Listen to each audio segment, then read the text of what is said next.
नमस्कार साथियों, very good morning. आज हम पढ़ रहे हैं छत्तीसगढ़ के रीजनल डायनेस्टी में सेकेंड नंबर जो डायनेस्टी था।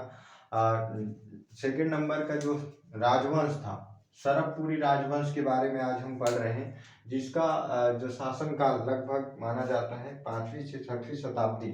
5वीं से 6वीं शताब्दी में इनका शासनकाल माना जाता है। ठीक है।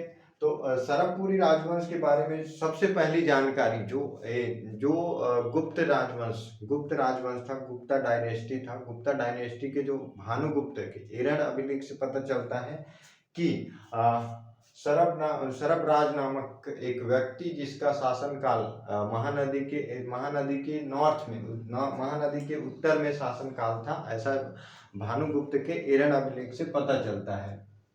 तो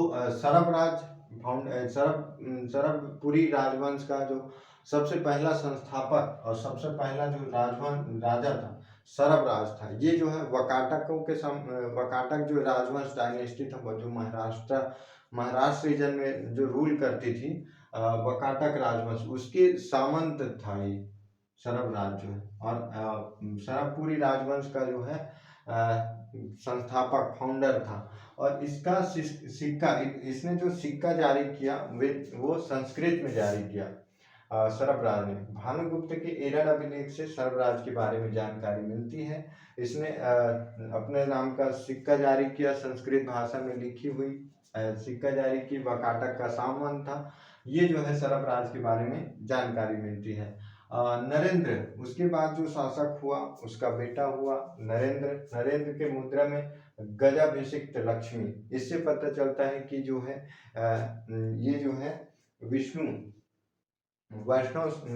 संप्रदाय, वैष्णव धर्म को फॉलो करता, वैष्णव धर्म का फॉलोअर था।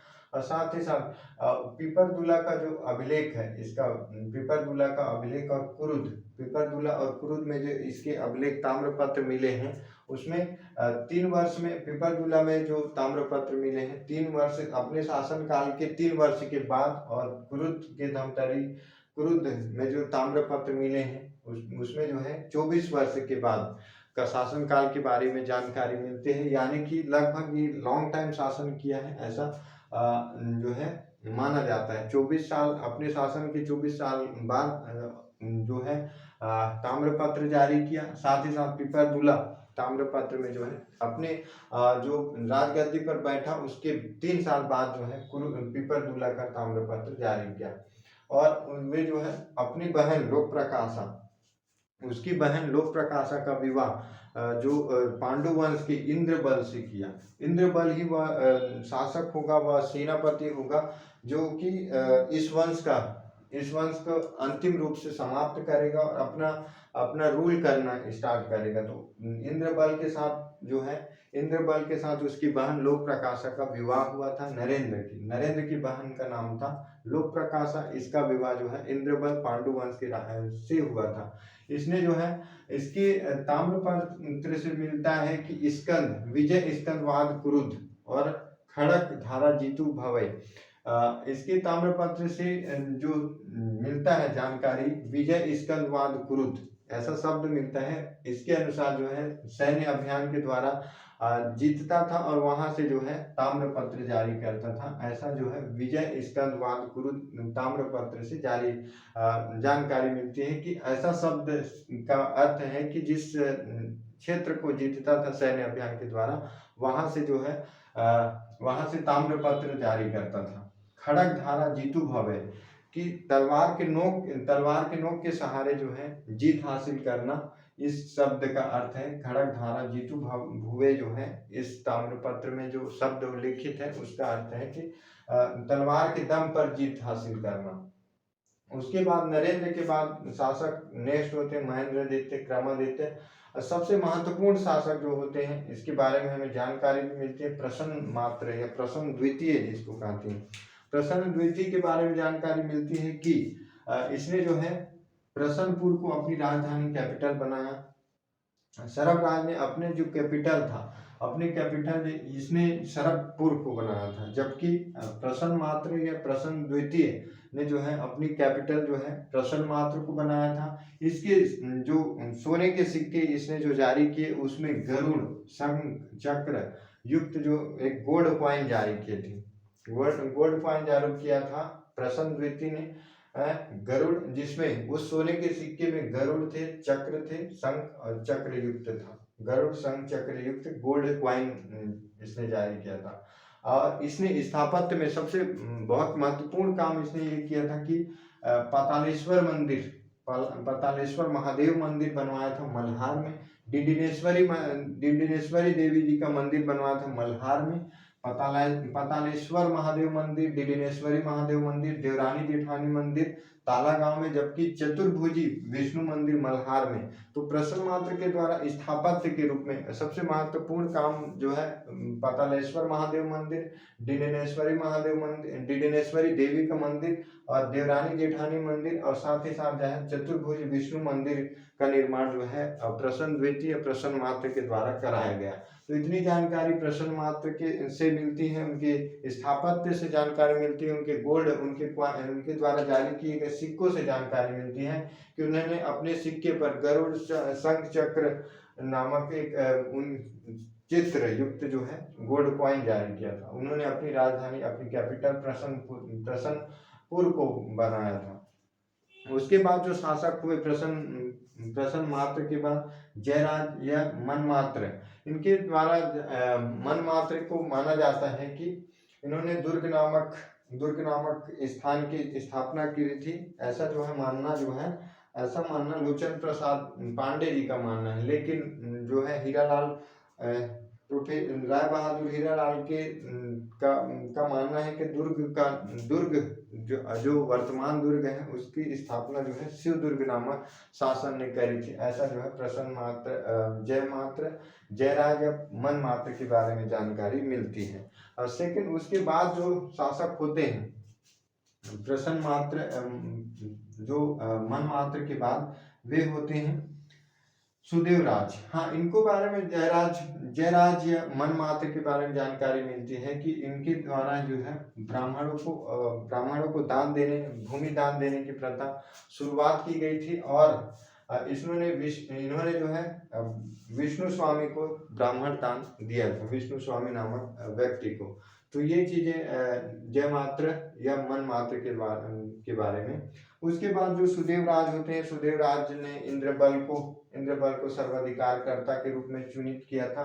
और साथ ही जो है इनके काल में ही जो वकाटक नरेश का आक्रमण होता है, और वकाटक नरेश और सरबपुरी राजवन जो राजर्षि तुल्य के भीमसेन द्वितीय का आक्रमण भी इसी के काल में होता है सुदेवराज के। तो भीमसेन द्वितीय जो राजर्षि तुल्य से संबंधित है, उनका आक्रमण भी इसी के काल में होता है, सुदेवराज के काल में।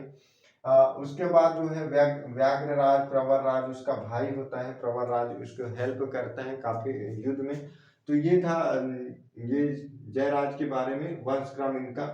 सबसे पहले इम्पोर्टेंस इनका जो शासन प्रणाली है, सबसे टॉप पर थी राज्य, सबसे टॉप पर राज्य थी। राज्य के नीचे राष्ट्र, और राष्ट्र के नीचे भोग के अंदर जो उसका जो प्रधान होता था उसको भोगपति कहा जाता था। भोगपति के नीचे जो है भुक्ति, और भुक्ति के नीचे आहार, आहार के नीचे ग्राम था। ग्राम से मिलकर कई ग्राम मिलकर आहार बनाते थे, और कई आहार मिलकर जो है भुक्ति, जैसे कि फॉर एग्जाम्पल अभी कई ग्राम मिलकर जो है जनपद पंचायत बनाते हैं, ग्राम पंचायत मिलकर जो है जनपद पंचायत बनाते हैं, जनपद पंचायत मिलकर जिला पंचायत, और कई जिला पंचायत मिलकर जो है बनाते हैं एक राज्य, और राज्य मिलकर जो है एक देश का निर्माण होता है। जस्ट लाइक कि ग्राम मिलकर आहार बनाते थे, आहार मिलकर भुक्ति, भुक्ति से भोग, और भोग से राष्ट्र, और राष्ट्र से राज्य। याद रखना कि आपको डाउट में ला सकता है कि राष्ट्र पहले था, सिक्वेंसिंग में राष्ट्र शासन क्रम में सबसे टॉप पर था। नहीं, ऐसा नहीं है। राज्य जो है, राज्य टॉप पर था जहाँ से राजा शासन करते थे, और यहीं से रूल्स, और राजा प्रमुख होता था यहाँ पे। उसके नीचे राष्ट्र थे, उसके नीचे भोगपति को इतना अधिकार था कि राजा की अनुमति से किसी ब्राह्मण को भूमि दान देने का अधिकार जो है भोगपति को था। तो ये था सरबपुरी राजवंश से संबंधित कुछ जानकारी जो हमारे एग्जाम के पॉइंट ऑफ व्यू से इम्पोर्टेंट, सबसे इम्पोर्टेंट जो हाईलाइट आपको ध्यान रखनी है। सबसे पहले ये जो इनका कार्यकाल, इनके द्वारा जो योगदान दिया गया है, इनके ताम्रपत्र, प्रसन्नमात्र और नरेंद्र, ये दो राजा ऐसे हुए जिनका याद रखना इम्पोर्टेंस होता है सरबराजपुरी में। तो सरबराज का एक सीक्वेंसिंग राजवंश, उनके वंश क्रम का सीक्वेंसिंग पूछ सकता है, तो पूछता भी है कि सरबराज नरेंद्र, महेंद्र द्वितीय, क्रम द्वितीय, प्रसन्न द्वितीय, जयराज मनमात्र, प्रभाराज द्वितीय।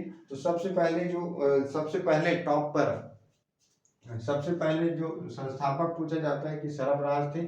सबसे अंतिम में आप प्रवरराज द्वितीय अंतिम सरबपुरी राजवंश का शासक हुआ, उसी को जो है, उसी की हत्या करके जो है इंद्रबल पांडु वंश की स्थापना करता है। तो पांडु वंश की स्थापना करता है इंद्रबल जो है इसका नरेंद्र का दामाद भी होता है, जो उसकी बहन लोक प्रकाशा के साथ विवाह करता है। और नरेंद्र बल के ताम्रपत्र में गजभोक्ति राजभिषिक्त लक्ष्मी, उसकी मुद्रा में राजभिषिक्त लक्ष्मी का उल्लेख मिलता है। उसके शासनकाल के 3 वर्ष के बाद जो है पिपरदुला ताम्रपत्र जारी करता है। कुरुद जो धमतरी से ताम्रपत्र प्राप्त हुआ वो 24 वर्ष के शासनकाल के 24 वर्ष की जानकारी देता है। तो ये उसके ताम्रपत्र में ये भी जानकारी मिलती है कि विजय स्कंदवाद कुरुद और खड़गधारा जीतू भवे नामक शब्द उल्लेखित, जिसका अर्थ है कि विजय स्कंदवाद कुरुद का अर्थ है कि वे जो है सैन्य अभियान के द्वारा जो भी राज्य जीतता था वहां से ताम्रपत्र जारी करता था। खड़गधारा जीतू भवे का अर्थ था कि तलवार के बल पर किसी भी शासन को जीतता था, किसी क्षेत्र को जीतता था अपने दम पर।